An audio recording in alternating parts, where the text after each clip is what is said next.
Good morning. My name is Amir, and today I'm going to discuss an interesting article I found today from the Curious Economist titled "Thailand's Wage Hike: A Double-Edged Sword."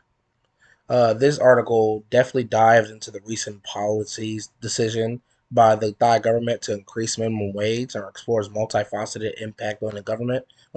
My apologies. This topic is a prime example for sure of microeconomics in action, illustrating how policy changes can influence various economic agents and their microdynamics. So to start off, I want to talk about the overview of what it is. So Thailand's government decided to increase the minimum wage across the country. This move definitely seen to aim to improve the living standards of low-income workers by boosting their purchasing power. However, while the intention behind the policy is definitely noble, for the workers, the implications for different stakeholders in the economy are complex and definitely multifaceted. So definitely, I want to talk about first is the impact on the workers or the consumers in general. So from the workers' perspective, the wage hike is definitely a significant positive change. I mean, they're making more money, and so making more money means they have more increased disposable income, which could definitely lead to higher consumption and improved standard of living for these workers.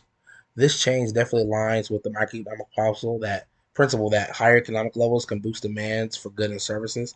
And as workers have more money to spend, businesses may see an uptick in sales and definitely in the retail and service sectors. And this also can create a positive feedback loop. As businesses expect higher sales, they may expand their operations, which could lead to more hiring and further economic growth. And the cycle can contribute to overall economic stability and prosperity. However, I think it's very essential to consider how the business balance increased costs with potential revenue growth. So speaking on that, I want to first talk about the business now. Not first, but after this. So now businesses, especially the small and medium ones, may face challenges due to increased labor costs.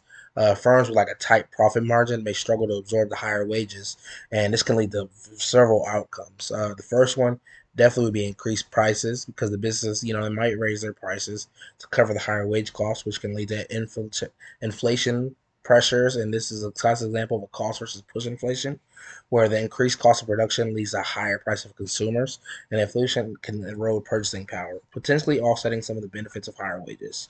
The second part is reduced employment. Some companies might reduce their workforce or even cut back on hiring to manage the increased costs, so potentially leading to higher unemployment. This highlights the trade-off between higher wages and employment levels. Economics. I think economics often debate the extent of which wage increases, and I think it's definitely critical during our analysis.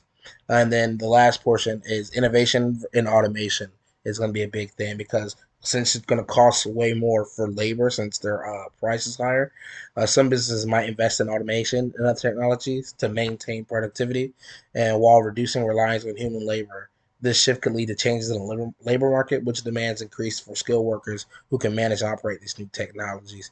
So there will be less workers, and there might be more skilled jobs for them, but the human labor aspect will go down.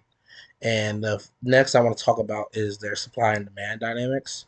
So the wage increase, I feel like, also affects that in the labor market because as the wages rises, the supply of labor may increase because higher wages can attract more workers into the labor force. However, if businesses reduce hiring due to higher costs, the demand for labor might not match the increased supply, potentially leading to unemployment. This scenario underscores the importance of understanding elasticity in the microeconomics. This labor market's response to a wage change depends on the elasticity of supply and demand for that labor.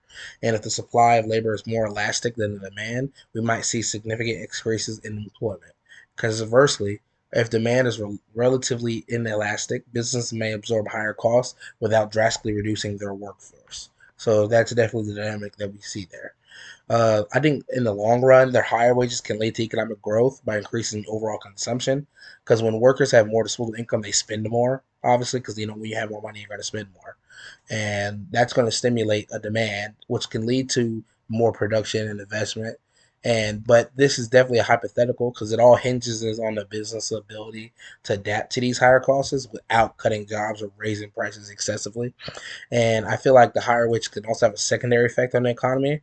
So, for example, increased consumer spending can lead to higher tax revenues for the government, which can be reinvested in public services and infrastructure, further supporting economic growth. So I feel like the better wages can improve worker morale as well and productivity, leading to a more efficient and competitive business, which is always positive for these places.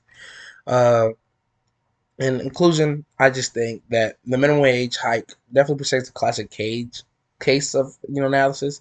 It highlights the delicate balance between policymakers must working to make everybody's life better and ensuring businesses also remain viable. And I feel like the article that I read was definitely a great illustrating of the interconnectedness of economic agents and how the ripple effects of the policy changes.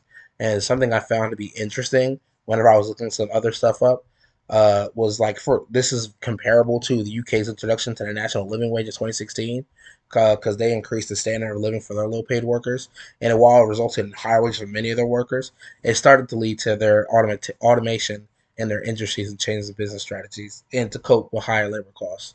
So I found that to be very interesting in my search for an article.